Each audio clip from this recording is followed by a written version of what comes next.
What in the world is an FHA loan? Who is it geared to? Does this loan make the best sense for you? And how do you know if you're even eligible? These are all common questions that you may be having when you're going through that initial process of getting pre-approved with your lender. I am here to really just simplify it and make sense of it as best as I can. My name is Jessica Arguello. I am your Colorado Realtor. If you're in need of my services, I do service all of the Denver metro area and Front Range. My info is down below if you are in need of my services, and I can help you either purchase, buy, or relocate here to Colorado. Reach out anytime. Let's touch on, what does FHA stand for?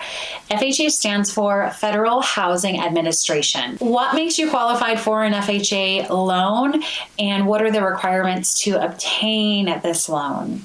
Typical requirements for an FHA loan would include having a minimum credit score of 580 and above. We want to see proof of consistent employment and an income, typically around a 2-year duration as well. Most lenders or mortgage brokers are going to require that, to consider that to be consistent income. We also want to make sure that your DTI is lower than 43% on average. Your DTI is going to be your debt to income. Easiest way to calculate your DTI would be to add up all of your monthly debts, all of those payments, so anything that's reoccurring and hitting your account every single month. You want to divide that by your gross monthly income. That is generally the amount of money that you have earned, or any deductions have been taken out. I like to touch on this because I feel like a lot of lingo in real estate, similar to like DTI, we're touching on an FHA loan, we have all of these acronyms, and a lot of it can be very intimidating, and that's not what I'm here to do.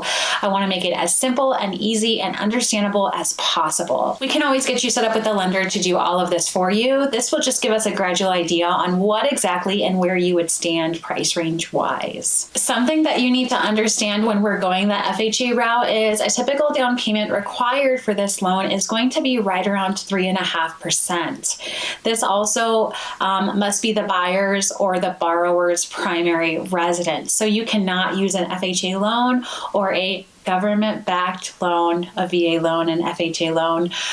You can't utilize this when you're looking at buying investment properties or buying a home to maybe even start your portfolio. This has to be where you hang your hat every night for at least a year. Let's touch on what typically may disqualify you from getting approved for an FHA loan. And typical disqualifiers would be immediate debt, or high DTI income ratios, poor credit, lack thereof, or not enough funds to put down for your required down payment. I want to touch on that question mark with the credit. So credit is such a daunting question mark when we look at getting approved for a house. I've heard clients reach out to me and say, Jess, I have horrible credit, I'm in the 600s. You can typically get approved for an FHA loan, 580 and above. Most lenders typically want to see you around that 620 and above range, but I have lenders and I have some partners who will approve a client for all the way down to 580. In some cases, say you're at that 579 mark or between 500 and 579 in terms of your credit score. You may possibly get declined for a pre-approval with a credit history or a credit score of this amount. Keep in mind though, there are lenders who will typically just require a little bit more down because you're potentially a higher risk. So I do have lenders that require 10% down, given you fall within that threshold of 500 to 579. So don't totally write that off in the event your credit score may not be up to par. When we're touching on the down payment, before we go into our next portion, touching on an FHA loan, I really like to touch on this because it's so important.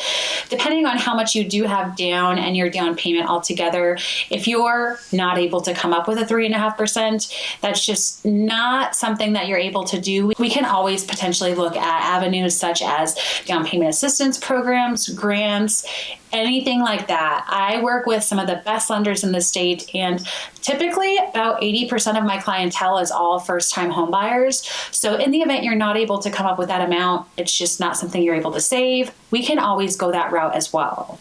Let's touch on a couple of pros that come into fact when we're considering an FHA loan. A lot of pros here. One of the best pros that I consider when I consider an FHA loan for a client is going to be, it has one of the lowest down payment requirements performance across the board when we're comparing it to other loans. And that's something I really like to touch on when you're directly comparing it next to, say, a conventional loan. When touching on the down payment, another pro would be you're able to get 100% of the down payment completely gifted to you. So say you're not in a position to be able to put that down payment there yourself, but you either have, say, inherited those funds, have a family member willing to pay that for you.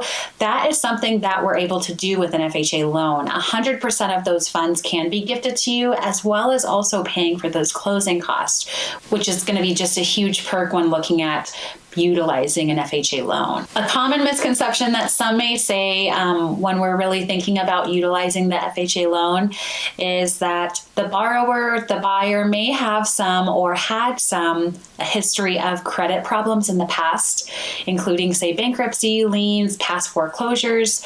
This may be a dated way to think of, say, an FHA loan, but that's typically not always the case. An FHA, when we're comparing it specifically directly to a conventional loan, it's much more accessible to applicants because it doesn't have as strenuous or strict requirements when it comes to, say, debt to income, as well as even like credit history. There is a little bit more leniency in terms of credit. Looking at utilizing the FHA loan, even in today's date, when we are ending 2023, our rates are kind of all over the place. We're a little bit volatile in the market in terms of market trends and where those rates are headed. They change every day. When you're strictly comparing it to, say, a conventional loan product up against an FHA rates are a little bit better. So a borrower it just may make more sense for a borrower to utilize an FHA loan depending on when they get pre-approved and their specific set of circumstances. Something I think is really important to touch on when we're talking about an FHA loan, it's super important that you understand you will always, no matter what, the full life of the loan, you will always carry PMI. PMI, again, here we go with our acronyms. It's private mortgage insurance. Typically with the conventional loan, once you hit about 20% of your equity, or if you come in with about 20% down, this is just inexistent. You won't be hit with PMI ever. FHA, however, when you utilize this loan, it will always be in place. It never goes away. And in some cases, this can drastically impact your monthly mortgage payment by about $200 to $300 a month. And that can definitely be something to consider. I would say don't completely disqualify it for that. It's a great loan, it's a great product, and more than 60% of loan applicants every single year, especially first-time homebuyers, go the FHA route. If any of this seems to be something like a deterrent or something that scares you long-term, I always approach FHA loans as an entryway to home ownership. I bought my first home with an FHA loan and it made the most sense for me. Considering this, you can always refinance later once you make 6 months of on-time consecutive payments. So again, maybe this will make sense for you for the first year. Down the line, you don't want the PMI over your head. Refinance, get out of it, have a conventional loan where maybe you have about 20% of equity in your home, or you were able to bring a little bit more to the table. So a lot of moving parts there. If there is anything that I didn't touch on, or if you have any additional questions, I am happy to answer them. Go ahead and drop them down below. Again, I am Jessica Arguello. I service and work all of the Denver metro area and Denver Front Range, and I would love to serve you. Reach out anytime.